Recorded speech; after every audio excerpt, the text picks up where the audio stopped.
Welcome to episode 12 of the Manager Conversation series. This final episode in the series can work as a standalone, but it is even more effective if you have completed the other 12 episodes.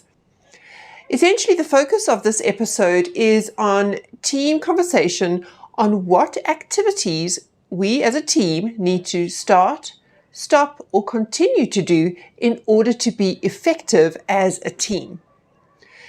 This might be a reminder of some of the other activities that you have done in the conversation series, and as such can be a check-in point on that team effectiveness process. You'll start off by sending an email asking people to think about what you need to do as a team. That needs to start, stop, and continue. And then you'll go through a process in the conversation where you'll first put people into a breakout in a paired conversation so that they can talk to each other about what needs to start, stop, and continue. But also it becomes a little less personal. So when they report back from their breakout, you're going to ask one person to represent both voices. So it's not something that I say, it's something that we say. And that can just create a little bit more safety in the vulnerable sharing. So what do? We have that conversation as a pair, we bring it back into the plenary, and then you'll again capture using that whiteboard function or screen share if you're in another application, or just make sure that you hear from everybody what needs to start, stop, and continue. The final part of the activity is then to consolidate on what will we do, actual plans that we can put into action to make sure that we do, in fact, stop something.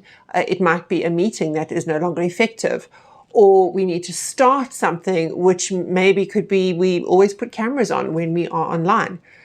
Or something that we need to continue, which could be something like a conversation like these that we've had for the last 10, 11, or 12 months.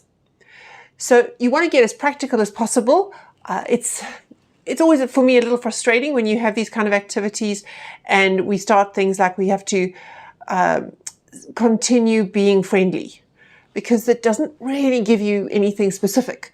So you want to get as grounded and practical with your application as possible. So for example, as a team, we want to start having a come to the office Thursday and to have coffee at 10:30 as a group. That's something we can start doing in order to be a more effective team, or to create a sense of community as a team. Or something we might want to stop doing, which is copying everybody on all the emails and being very selective as to who's on copy and why. So practical things that we can really look at doing as a team. If this is the last conversation that you'll be following in the conversation series, then do make sure that you thank your team for their participation and reflect as a group on what this has been like as a 12-month conversation series that you've followed. If, of course, this is just one conversation that you're doing in isolation, then we look forward to you participating in other episodes in the series. And just to wrap up then, Inspired Leadership has provided these manager conversations because we really believe that managers play such an important role in creating an environment that fosters the best performance of the team. And we do that on a much larger scale than these conversation series. We actually hold Inspired Leadership learning journeys for managers who need to learn the skills to be inspired leaders.